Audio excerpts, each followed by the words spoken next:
दुनिया ने कहा मेरे हाथों में किस्मत की लकीरें नहीं, पर उन्हें क्या पता मैं अपनी तकदीर खुद लिखता हूं। कि सुने हैं कि आप 99 रुपया में यूपीएससी का बैच चालू किया, कितनी सच्चाई? इतिहास हमारे पास है, ये तो अंग्रेज और मैकाले का दिया हुआ इतिहास है जिसको हम पढ़ते घूम रहे हैं। यूपीएससी की टॉपर रही हैं, उसकी सच्चाई क्या है? क्योंकि टॉपर का फोटो जो है ना, हम लोग देखते देखते थक जाते हैं, लेकिन इंस्टीट्यूट वाले छापते छापते नहीं थकते। राष्ट्र ना सरकार नहीं बनाती है, राष्ट्र लोग बनाते हैं और लोगों को उनकी भावनाएं बनाती हैं। तो आपकी मेरी भावना अगर राष्ट्र के साथ जुड़, संस्थान को चलाने के लिए पैसों की जरूरत पड़ती है। पैसे कहां से आएंगे जब 99 रुपए में आप यूपीएससी के बच्चों जानते हैं कि आज आपके शॉर्ट्स, आपके वायरल्स, ये क्या होता है? मोबाइल के माध्यम से देश दुनिया का व्यक्ति आपको जानता है। जहां असंभव रहा है उसने उम्मीद की, जहां अंधेरा रहा है उसने उम्मीद की है, और उम्मीद ही हमारी सबसे बड़ी। डार्केस्ट साइड तो चांद का भी होता है और हम पूजा भी उसकी करते हैं। सपने तुम्हारे हैं, कीमत तुम चुकाओगे, ये बात ध्यान रखना। सामने एक बहुत लीजेंड है मनीष जी। एक सिंपल सी बात कहता हूं, किसी के कहने पे तुम्हारा व्यक्तित्व निर्धारित नहीं हो सकता। हारूं चाहे जीतूं, लेकिन जिम्मेदार मैं हूं। अपनी जिंदगी की जिम्मेदारी जिस दिन लेना शुरू कर दिया, संसार की कोई ताकत तुम्हें रोक। यूपीएससी आईएएस नहीं, व्यक्तित्व का इम्तिहान। आईएएस व्यक्ति नहीं, व्यक्तित्व का इम्तिहान। याद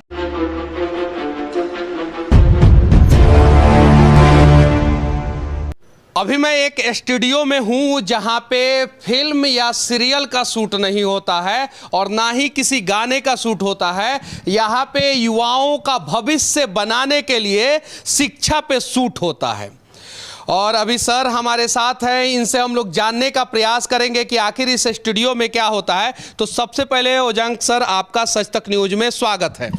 मनीष जी, आपका बहुत बहुत धन्यवाद और सभी श्रोतागणों का बहुत बहुत धन्यवाद। और ये जो स्टूडियो जो आपने प्रश्न पूछा है, ये स्टूडियो वाकई में जो एक सपना है साक्षर भारत का, हर जगह पहुंचने का, ये वही है जहां पर हम उन बच्चों की उम्मीदों आकांक्षाओं को ऑनलाइन शिक्षा के माध्यम से पूरा करते हैं। सबसे बड़ी बात है कि मैं आपके पास इसलिए आया हूं कि सुने हैं कि आप 99 रुपया में यूपीएससी का बैच चालू किया, कितनी सच्चाई है? बिल्कुल 100% सही है। और यूपीएससी प्रीलिम्स का बैच 99 रुपए में। एक दिव्यांग बच्ची थी, उसके दोनों पैर नहीं थे, माँ बाप ने सपोर्ट करना बंद कर दिया और मात्र 5000 होने की वजह से नहीं पढ़ पाई। मैसेज की, मेरे दिल दिमाग में छप गया था। मैंने पूरे साल भर पढ़ाया, पैसा अर्जित किया और मैंने कहा कि मुझे लगाना पड़े मैं लगा दूंगा, लेकिन मैं सब तक पहुंचूंगा। एक ऐसी कीमत जिसको कहा जाता है, किसी ने कहा सर इसमें तो पिज्जा भी नहीं आता, इसमें आप आईएएस की तैयारी करा रहे हैं। फिर 99 रुपया काहे ले रहे हैं? फ्री में काहे नहीं पढ़ा रहे हैं सर? देश में बड़ी मजेदार बात है, आप तो राजनीति को बहुत अच्छी तरह जानते हैं। फ्री की चीजों की आज क्या दुर्गति हुई है।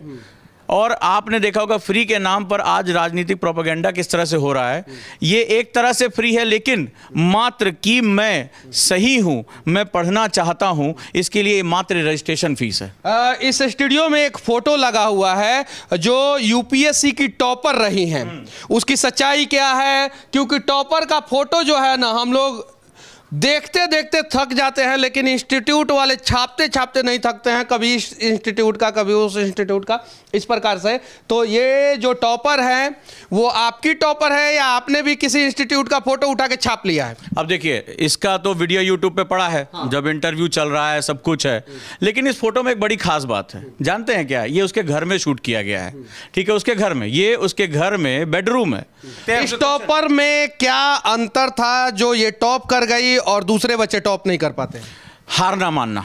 इससे पहले इसका सिलेक्शन रुका था छोटी सी गलती की वजह से, लेकिन हमेशा ध्यान रखिए जो टॉपर बनता उसको भी नहीं पता। जब ये क्या आपको पता था कि ये लड़की जो है टॉप करेगी? इतना था कि इससे अंतिम समय तक इंटरव्यू होते होते हमें पता चल गया था कि ये टॉप 20 में आ सकती है। ये हमने उसके डैप में लिखा भी था। लेकिन टॉपर की खैर उम्मीद नहीं थी, लेकिन एक जिजीविषा होती है, एक लड़ने की ताकत होती है। इसमें लड़ने की बड़ी जबरदस्त ताकत थी। इस देश को यूपीएससी क्वालिफाई किए बच्चे जो है बदल सकते हैं, लेकिन उन्हें भी देश बदलने का ललक तभी तक होता है जब तक वो यूपीएससी क्वालिफाई नहीं किए होते हैं। क्वालिफाई करने के बाद 98% लोग अपने कर्तव्यों को पूरा नहीं कर पाते हैं और सिर्फ 2% लोग जो है ना यूपीएससी क्वालिफाई किए आईएएस अधिकारी, आईपीएस अधिकारी, आईआरएस अधिकारी जो है ईमानदार होते हैं। तो ये क्या मतलब कि कहाँ पे हमारा शिक्षा का चूक हो जाता है कि हमारे जो जितने भी अधिकारी बनते हैं उनमें से ज़्यादातर जो है अपने कर्तव्य का पालन नहीं कर पाते? शिक्षा कहाँ है? ये तो लिटरेसी है। तो फिर आप कौन है सर? एक एग्जाम को पास करने के लिए शिक्षा जब नहीं है तो आप कौन है? उद्देश्य परक होती है। जब शिक्षक आपका उद्देश्य क्या है? शिक्षा राष्ट्र के निर्माण के साथ जुड़ी होनी आप कैसे राष्ट्र का निर्माण करेंगे? उसके अंदर अपने राष्ट्र के बारे में जानकारी देके। इतिहास हमारे पास है, ये तो अंग्रेज और मैकाले का दिया हुआ इतिहास है जिसको हम पढ़ते घूम रहे हैं। प्राचीन भारत में कितना यूनिवर्सिटियां हुआ करती? से कम 15,000 से ज्यादा यूनिवर्सिटीज थी। जो हम तो 3 ही पढ़े हैं और 3 ही बताया जाता है और हर जगह 3 ही बताया जाता है। मजेदार बात है। क्यों? यही तो मैं कह रहा हूं कि भाई इतिहास की सबसे बड़ी साजिश हमारे साथ हुई है। जिस दिन मैं आपको बता दूंगा मनीष जी आप इतने बड़े धरोहर के मालिक हैं, उस दिन मनीष जी को अपने ऊपर गर्व हो जाएगा। और याद रखिएगा मनीष जी, चाहे राज्य हो चाहे राष्ट्र हो, एक बहुत छोटी सी बात कह रहा हूं, राष्ट्र ना सरकार नहीं बनाती है, राष्ट्र लोग बनाते हैं और लोगों को उनकी भावनाएं बनाती हैं। तो आपकी मेरी भावना अगर राष्ट्र के साथ जुड़ गई, पैसा कमाने के बाद आप जो है बदल तो नहीं जाएंगे? लगातार संघर्ष मेरा चल रहा है और सालों से संघर्ष चल रहा है। मैं मनीष जी कहता हूं पैसा कमाना। आपने 99 रुपया में बैच जो चालू किया है, वो जब मैंने देखा सुना तो मुझे लगा कि जो यूपीएससी के बच्चे हैं जो तैयारी करते हैं उन्हें बताया जाए, क्योंकि ज्यादातर यूपीएससी की तैयारी करने वाले जो है बच्चे गरीब परिवार से आते हैं ज्यादातर, और वही संघर्ष करके क्वालिफाई भी करते हैं। एक बात आपसे कहूंगा मनीष जी, शिक्षा को पाने का अवसर अवसरों को पाने का अवसर देती है। चाहे गरीब हो चाहे अमीर हो, इस देश में शिक्षा पर सबका अधिकार है। और भारत का एक नागरिक होने के नाते देश नहीं बदल सकता, लेकिन यह बात तय है कि एक नागरिक होने के नाते जो मेरे से प्रयास हो पाएगा, एक ही बार हो पाएगा, मैं करूंगा। और मेरे साथ जो बच्चे जुड़ेंगे, कम से कम वो ये तो नहीं कहेंगे वो 99 रुपया में कैसे जुड़ेंगे? ऑनलाइन के माध्यम से। उन्हें दिल्ली आने की जरूरत नहीं है। वो जहां गेडू ऐप डाउनलोड करें, जाएं और देश के जाने माने 5 शिक्षक वहां पढ़ा रहे हैं। और ये शुरुआत में क्लासेस यूट्यूब पे भी रहेंगी और उसके बाद ऐप पे डाउनलोड होकर पढ़ें। कोई टेंशन वाली बात नहीं है, ऑनलाइन बस। चाहे वो रेलवे के प्लेटफॉर्म पे जाके फ्री वाईफाई लेके बैठ जाएं, दिन में 2 घंटे पढ़ाई करनी है, पढ़ें। उसके बाद कोई ये नहीं कह सकता कि मुझे अच्छी शिक्षा का अवसर नहीं मिला। एक बार मुझे मेरे भारत के ऑनलाइन पढ़ाई करके और ऑफलाइन पढ़ाई करके दोनों में फर्क क्या होता है? देखिए, अब ये सब कोविड के पहले ये सब बहुत बड़े प्रश्न थे कि शिक्षक के सामने भौतिक रूप से मौजूद रहो, लेकिन दिल्ली में रहने का खर्चा 1 महीने का जानते हैं? कम से कम 15,000 रुपए। और जानते हैं देश के एक व्यक्ति की औसत आमदनी कितनी है? 5,000 रुपए। क्या संभव है कि 5,000 कमाने वाला 15,000 रुपए महीना देके पढ़ सकता है? कभी संभव नहीं है। तो कोविड के बाद ये पूरा परिदृश्य बदल चुका है। आज बच्चा, आप भी जानते हैं कि आज आपके शॉर्ट्स, आपके वायरल्स, ये क्या होता है? मोबाइल के माध्यम से देश दुनिया का व्यक्ति आपको जानता है। देश दुनिया का व्यक्ति आपको जानता है। किसकी वजह से? उस डिजिटल टेक्नोलॉजी की वजह से। तो आज चाहे वो बिहार का रहने वाला हो, रांची का रहने वाला हो या गोरखपुर का रहने वाला हो, समान शिक्षा। कब से शुरू हो रहा है? 15 नवंबर से हम शुरू कर रहे हैं। किसी भी संस्थान को चलाने के लिए पैसों की जरूरत पड़ती है। पैसे कहां से आएंगे जब 99 रुपए में आप यूपीएससी के बच्चों को पढ़ाएंगे? है ना दूसरे बच्चों को। भाई देश में समाजवाद का कॉन्सेप्ट क्या है? यही तो है, और क्या है? तो जहां हमारे पास, जैसे मैंने एनसीईआरटी पढ़ाया, एनसीईआरटी आंदोलन नाम किया, लोग एनसीईआरटी पढ़ना नहीं चाहते थे। तो मैं एक ऐसा व्यक्ति, सैलरी नहीं लेता हूं मैं, मेरी जरूरतें बहुत कम है, ठीक है, मेरे पास अपना कोई घर नहीं, कोई ज़मीन नहीं है, चेक करा सकता है मेरे नाम पे, कुछ नहीं है, जुनून है मेरी शिक्षा। तो मैं जो कमाता हूं, हाँ ये रहा कि मैं एक बार करूंगा चाहे 2 बार करूंगा, लेकिन मैं एक मौका सबको दूंगा। उस बच्ची का ऋण है मेरे ऊपर कि सर 5,000 रुपया नहीं था, आप नहीं पढ़ पाए, तो कम से कम आज उसका जब मैसेज आया है, मैं आपको स्क्रीनशॉट दिखाऊंगा कि आप भगवान है मेरे लिए, आज आपकी वजह से हम पढ़ाई कर पा रहे हैं। अच्छा, ये लोग यहाँ पे क्या करते हैं? ये लोग यही ऑनलाइन कक्षाओं को पहुंचाने का प्रयास करते हैं, क्योंकि टीम है हमारी और सब यूथ हैं, सब बहुत अच्छी तरह से जानते समझते हैं, मेहनत करते हैं। और जो मेरी बातें हैं, क्लासेस हैं, वो ये टीम जो है वो पहुंचाने का प्रयास करती है हर किसी तक, ताकि गांव देहात का बच्चा पहुंच सके, चाहे रील्स, शॉर्ट्स, वीडियो, किसी भी माध्यम से। तो ये लोग जो है आपकी क्लास को जो है देश के हर एक कोने तक पहुंचाने का प्रयास करते हैं। अच्छा, आपके साथ जो है कितने टीचर जुड़े हुए हैं? हमारे पास लगभग 11 टीचरों की टीम है पूरी की पूरी, जो इस पूरे प्रयास में, इस मेरे महायज्ञ में मेरे साथ रहती है। 11 लोगों की टीम है। अच्छा, आप कौन सा सब्जेक्ट पढ़ाते हैं? मैं भूगोल के साथ साथ अर्थव्यवस्था की मेरी जानकारी और करंट अफेयर जैसे विषयों पे लगातार मैं परिचर्चा करता रहता हूं। साथ ही साथ मैं एनएलपी ट्रेनर हूं।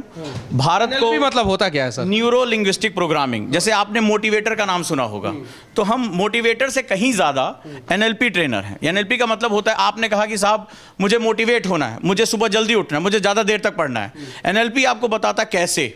तो तो वो आपको यंत्र देता है, वो तरीके बताता है कि आप कैसे ज़्यादा देर पढ़ाई कर सकते हैं, कैसे ज़्यादा देर अपने आप को फोकस रख सकते हैं, घर में जो तनाव आ रहा है उससे कैसे निकल सकते हैं। आप आश्चर्य करेंगे मनीष जी, मैं शायद भाग्यशाली हूँ कि इकलौता ऐसा टीचर जो सुबह 6 बजे उठ के मेडिटेशन की निःशुल्क क्लासेस लेता है और सबसे ज़्यादा बच्चे उसको देखते हैं। यहाँ पे डिजिटल बोर्ड है, उस पे 2 तस्वीर लगा हुआ है, ये दोनों तस्वीर का मतलब क्या है? देखिए, आज से 7 साल पहले मैंने शुरू किया था बहुत गरीबी में, ठीक है। मेरे पास ये 300 रुपए की मेज मैंने सेकेंड हैंड खरीदी थी, घर से ये कपड़ा लाके मेज पोस्ट बनाया था और यहाँ मैंने शुरुआत की थी। और उस समय मैं उससे पहले नौकरी छोड़कर आया था तो ज़्यादातर लोगों ने कहा पागल है ये, बर्बाद हो गया, इसने अपना जीवन जो है वो बर्बाद कर लिया। और कई रिश्तेदारों ने तो बात करना मुझसे छोड़ दिया था। और एक समय भी आया जब मुझे गुल्लक फोड़ के जो है वो ऑटो का किराया देना या सब्जी देने के मेरे पास पैसे नहीं होते थे। और लगातार मैं बच्चों से जुड़ा रहा, इनोवेशन करता रहा, उनको नई नई चीज़ें बताता रहा। और धीरे धीरे जब वो नई चीज़ों के हिसाब से हमने पढ़ाना शुरू किया, एग्ज़ाम में क्वेश्चन आने लगे, बच्चों का जो है वो प्रबुद्ध हुए, तो धीरे धीरे वो सफ़र आगे बढ़ता चला गया। और दूसरा, मेरे पिता जब मेरे साथ पहली बार इस ऑफिस में आए तो एक गौरवान्वित क्षण था, क्योंकि एक्चुअली मेरे परिवार को किसी को नहीं पता था मैं करता क्या हूँ। मैं नौकरी छोड़ चुका था, सभी मेरे से बहुत नाराज़ थे कि ये अपना काम क्यों करना चाहता है, ये क्यों इसमें उतरना चाहता है। और मेरे अंदर हमेशा था कि जो मैंने सीखा है, मैं एक आरामदायक नौकरी में था, 5 दिन वर्किंग, बढ़िया मॉल्स में जाना, क्रेडिट कार्ड वाली लाइफ। जो मैंने सीखा है, जो मैंने पढ़ा है, वो अपने देश के लोगों को देना चाहता हूँ। और यहाँ पे एक मतलब सुंदर ऑफिस है, बड़ा ऑफिस है और बहुत सारा किताब लगा हुआ है। क्या ये सारा किताब आप पढ़ते हैं? निश्चित रूप से इसमें कई किताबें पूरी पढ़ी हैं, कई किताबों का शोध चल रहा है, कई किताबों के कुछ प्रीफेस पढ़े हुए हैं, प्राथक्कन जिसे हम लोग कहते हैं। इतना सारा किताब है, उसमें से सबसे महत्वपूर्ण किताब आपको कौन सा लगा जो आपको आश्चर्यचकित कर दिया? मैंने एक सीरीज चलाई थी इस पे और इस बुक को मुझे बहुत पसंद है, 1 बुक फॉर लाइफ सक्सेस। बहुत छोटे छोटे लेसन है और ये बुक हर उसके लिए जो जीवन में कुछ बनने का सपना देखता है, जो मुश्किलों से लड़ रहा है और जिसके लिए पूरी दुनिया कह रही है यार तुमसे नहीं हो पाएगा, यार तुमसे कुछ नहीं हो सकता। ये किताब पूरी रंगी पड़ी है और मुझे इतनी पसंद है कि जब भी मैं हारता हूँ, थकता हूँ, टूटता हूँ, लोग कहते हैं पागल है ये, तो मैं इस किताब को एक बार उठाता हूँ, कुछ चैप्टर पढ़ता हूँ, फिर से ऊर्जा आ जाती, फिर से चल पड़ता हूँ। और ये किताब में क्या है? ये एक नई किताब आई है, ह्यूमन काइंड का एक सिंपल सा मतलब है। इससे पहले एक किताब आई थी युवाल नोआ हरारी की, सेपियंस, मानव के विकास की गाथा। लेकिन वो किताब एक निगेटिव पर्सपेक्टिव पे खत्म होती है कि आने वाले समय में मानवता खत्म हो जाएगी। और मैं मनीष जी हमेशा मानता हूँ कि एक प्रश्न आपसे मैं करूँ, इजाजत दे तो, इंसान की सबसे बड़ी ताकत क्या है? इंसान की सबसे बड़ी ताकत क्या है? शरीर, दिमाग, मन या कुछ और? इंसान की सबसे बड़ी ताकत पूरे इतिहास में हार ना मानने का, बहुत मतलब इसी को विद्वान कहते हैं, इसको बोलते हैं होप, आशा, उम्मीद। मानवता की ताकत कभी शरीर में रही ही नहीं है। मानवता आज यहां तक पहुंची है, मार्स पर जाने की बात कर रही है, और इसलिए क्योंकि उसने हमेशा उम्मीद की है। जहां असंभव रहा है उसने उम्मीद की, जहां अंधेरा रहा है उसने उम्मीद की है, और उम्मीद ही हमारी सबसे बड़ी ताकत है। ये उसके बारे में बात करती है कि हम खत्म नहीं होंगे, हमारे अंदर हमेशा एक इंसानियत, एक हमेशा उम्मीद बची रहेगी, और यही हमारी सबसे बड़ी ताकत है। दिल्ली और देश के दूसरे कोने में जब हम चले जाते हैं तो बहुत सारे शिक्षक हैं जिनका यूट्यूब पे वीडियो भी आता है, बहुत सारे लोग जो है यूपीएससी की तैयारी भी कराते हैं, और वीडियो में जो है वो लोग बोलते हुए बहुत अच्छे लगते हैं, ज्ञान देते हुए बहुत अच्छे लगते हैं, लेकिन उनका जो है एक डार्केस्ट साइड रहता है। तो आप जो बातें बोल रहे हैं कि 99 रुपये में हम बच्चों को पढ़ाएंगे, आप कहीं उन शिक्षकों जैसा नहीं ना बदल जाएंगे? भाई पहले इस्तेमाल करें फिर विश्वास करें, घड़ी डिटर्जेंट केक वाले भी कहते हैं। तो देखिए, डार्केस्ट साइड तो चांद का भी होता है और हम पूजा भी उसकी करते हैं। तो मैं ये कैसे कह दूं कि मैं केवल उजला हूं? आपको अपनाना तो पड़ेगा। और यही आपके प्रश्न का जवाब देने के लिए मैंने 99 रुपये फीस रखी। किसी ने पूछा 99 क्यों? आप ही ने भी थोड़ी देर पहले पूछा कि ये एक ऐसी राशि है कि 10 दिन तुम चाय ना पियो, बहुत गरीब हो, एक दिन मनरेगा में काम कर लो तो भी ये कोर्स खरीद सकते हो। कम से कम एक बार आजमा के, जैसे उनको आजमा के देखा, एक बार मुझे भी आजमा के देख लो। और क्या तरीका है? और कोई तरीका है मनीष जी? मैं अगर कहूं मैं सर्वश्रेष्ठ हूं तो मुझे यूपीएससी की तैयारी करने वाले छात्रों को आप आखिरी में क्या संदेश देना चाहते हैं? अभी मैंने बताया, उम्मीद। सपने तुम्हारे हैं, कीमत तुम चुकाओगे, ये बात ध्यान रखना। और जिंदगी में सामने एक बहुत लीजेंड हैं मनीष जी, एक सिंपल सी बात कहता हूं, किसी के कहने पे तुम्हारा व्यक्तित्व निर्धारित नहीं हो सकता। अगर जिंदगी में कोई चीज निर्धारित कोई कर सकता है कि मैं कहां जाऊंगा, तो वो सिर्फ मैं निर्धारित कर सकता हूं। जिस स्टूडेंट ने, जिस सुनने वाले ने बात ध्यान रख ली कि मेरी जिंदगी है, इसको मैं परिभाषित करूंगा, मैं हारूं चाहे जीतूं, लेकिन जिम्मेदार मैं हूं। अपनी जिंदगी की जिम्मेदारी जिस दिन लेना शुरू कर दिया, संसार की कोई ताकत तुम्हें रोक नहीं सकती है।